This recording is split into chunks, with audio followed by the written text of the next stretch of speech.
एक नगर में दो भाई राजू और दीपू नगर के एक गैराज में मैकेनिक का काम करते थे। दोनों बहुत मेहनती थे। एक दिन गैराज में काम करते हुए भाई मैं सोच रहा था अगर हम ऐसे ही काम करते रहे तो एक दिन अपना एक गैराज खोल लेंगे और फिर जल्दी ही दूसरा और फिर तीसरा और जल्दी ही हर शहर में अपना एक गैराज होगा। ये कहने के बाद दोनों राजू और दीपू अपना काम बंद करके मुस्कुराते हुए ऊपर की ओर देखते हुए अपने ख्यालों में खो जाते हैं। सपने में राजू और दीपू अपने नए गैराज के उद्घाटन की रिबन काट रहे हैं। तभी पीछे से उसकी पीठ पर कोई धक्का देता है और दोनों घबरा के सपने से बाहर आते हैं। तुम दोनों से एक काम सही से नहीं होता। कल एक गाड़ी तुम लोगों ने बना के दी थी, ग्राहक का फोन आया था, उनकी गाड़ी से धुआं निकल रहा है और रास्ते में बंद हो गई है। ये 1 महीने में तुम्हारी 8वीं शिकायत है। मैं तुम दोनों को अभी काम से निकालता हूँ, निकल जाओ मेरे गैराज से। मालिक, पर यह भी तो हो सकता है उसकी गाड़ी खराब हो। हमने तो ठीक से ही काम किया था। खराब गाड़ियों को ठीक करना ही हमारा काम है, निकल जाओ यहाँ से। और मालिक दोनों को धक्के मार के बाहर निकाल देता है। राजू और दीपू अपने छोटे से कमरे की बिस्तर पर हैं।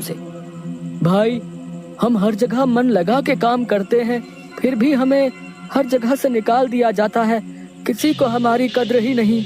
हाँ भाई, यहाँ किसी को हमारी कद्र नहीं है। चल किसी दूसरी जगह जाते हैं, वहाँ शायद हमारी कीमत हो।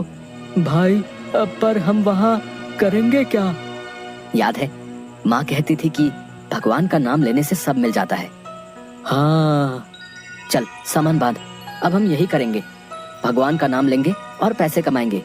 सामान बांध, हम राजा सूर्यदेव के चंपक नगर जा रहे हैं। चंपक नगर में राजू और दीपू गेरुए धोती और गेरुई शॉल में, कंधे तक बाल, गले में रुद्राक्ष की माला, पैरों में खड़ाऊ, कंधे पे लटकी मटमैली गठरी, कलाइयों में बंधी रुद्राक्ष की माला, एक बड़े बरगद के पेड़ के नीचे बने चबूतरे के सामने। ये राजा सूर्यदेव का चंपक नगर है, हम यहीं से शुरू करेंगे। दीपू सुन, आज से तेरा नाम दीपू नहीं दीपेश्वर है, समझा? और मैं एक सिद्ध योगी, मैं यहाँ बैठता हूँ और ध्यान करता हूँ। तू नगर में जाके ये खबर फैला कि एक सिद्ध योगी आए हैं जो हर समस्या का हल देते हैं। ठीक है। भाई, हमारे सिद्ध बाबा जी के लिए कुछ दान दो। ये कौन से बाबा हैं और कहाँ हैं? बड़े सिद्ध बाबा हैं, उनके पास हर समस्या का हल है। नगर के बाहर जो बड़ा बरगद का पेड़ है ना, वहाँ ठहरे हुए हैं। अगर तुम्हें कोई समस्या हो तो उनसे जाके मिल लो, वो तुम्हें हल जरूर बताएंगे। पर हाँ, दान के लिए कुछ लेकर जरूर आना। हाँ, मैं जरूर आऊंगा। औरों को भी बता दो, पूरे नगर का भला हो जाएगा। जरूर बाबा जी, जरूर। राजू पेड़ के नीचे ध्यान में बैठा हुआ है और दीपू थैले में सामान लेके उसके पास जाता है। मैंने नगर में खबर फैला दी है, जल्दी ही लोग यहाँ आते होंगे। तभी नगर के लोग वहाँ आने लगते हैं और हाथ जोड़ के नीचे बैठे हैं। बाबा, हमारा काम नहीं चल रहा, कृपा करें। आप जो भी दान के लिए लाए हैं बाबा के चरणों में रखें और बाबा से गुरु मंत्र लें। दुकानदार राजू के पास पैसे रखता है और हाथ जोड़कर खड़ा हो जाता है। राजू इशारे से दुकानदार को अपने पास बुलाता है और उसके कान में कहता है, श्री राम। हर बिक्री के समय मन में ये नाम का जाप करो, बिक्री बढ़ जाएगी। याद रहे, अपना ये मंत्र किसी को नहीं बताना, अपनी पत्नी को भी नहीं। जैसी आपकी आज्ञा बाबा जी। महाराज, आप राजकुमारी के लिए एक योग्य वर तलाश रहे थे। हमारे गांव में एक सिद्ध योगी आए हैं जो तेजवान हैं और राजकुमारी के लिए एकदम श्रेष्ठ हैं। गुरुदेव, मुझे आपके चयन पर पूरा विश्वास है। अगर आपने चुना है तो वो राजकुमारी के लिए अवश्य ही उत्तम होगा। सोने जवाहरात और अनेक उपहार लाओ। हम अभी उन महान योगी के पास जाएंगे और उनसे राजकुमारी से विवाह करने का आग्रह करेंगे। हे तपस्वी, मैंने आपके बारे में जो सुना था, आप उतने ही तेजस्वी हैं। मेरा आग्रह स्वीकार करें। राजू ध्यान से आंख खोलकर राजा को देखते हुए, जी महाराज, कहिए क्या परेशानी है आप? मेरी इच्छा है कि आप मेरी पुत्री से विवाह करें और ये उपहार स्वीकार करें।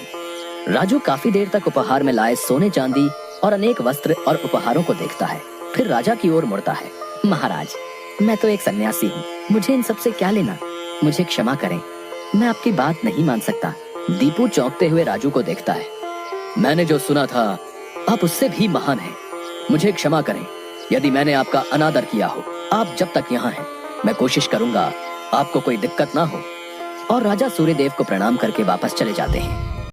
अरे राजू, ये क्या कर दिया तुमने? इतना अच्छा मौका हाथ से जाने दिया। अरे राज करते हम लोग। राज, तुम्हें ये क्या हो गया है? मैं यही सोच रहा था, लेकिन फिर मैंने सोचा कि इतने दिनों से ईश्वर का नाम लेते लेते इतना तो समझ आ गया है कि ईश्वर के नाम अमृत में ऐसा क्या है जो मीरा सारा राजसी ठाट छोड़कर वैरागन बन गई। क्यों प्रहलाद ने अपने पिता की इतनी यातनाएं सही, मुझे भी राम नाम का धन मिल गया है जिसके आगे इस दुनिया का सारा धन फीका है।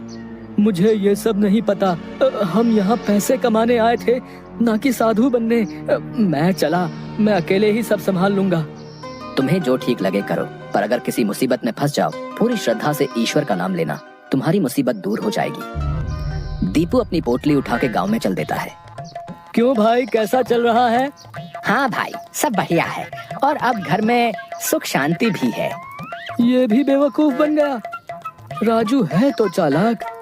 उसने ऐसी युक्ति की कि कोई उस पर सवाल नहीं उठा सकता। कुछ राशन दान करो। जरूर। दुकानदार राजू के थैले में चावल डालने जाता है। तभी दीपू, ये क्या दे रहे हो? इतनी मिठाइयाँ और मेवे तुम्हारी दुकान में है और तुम ये कच्चे चावल दे रहे हो? इनमें से कुछ दो। पर बाबा तो ये सब नहीं कहते। तुम्हें क्या करना है? जितना कह रहा हूँ वो करो। दीपू आगे जाता है और जोहरी की दुकान में दुकानदार से, और भाई जोहरी, कैसी चल रही है दुकानदारी? बाबा की कृपा से सब बढ़िया चल रहा है। कहिए क्या सेवा करूं? बाबा के लिए कुछ दान दो। इससे पहले कि इन्हें मेरी असलियत पता चले, इनसे तगड़ा दान लेके गांव से गायब हो जाऊंगा। फिर ये लोग राजू के पीछे पड़ेंगे तो उसे समझ आएगा। बाबा के लिए कुछ दान दो। जौहरी आए।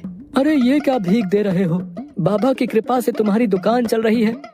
इतने सारे जवाहरात हैं, इनमें से दो कुछ कीमती सा। जितना दोगे उससे ज्यादा मिलेगा। ये बाबा को क्या हो गया है?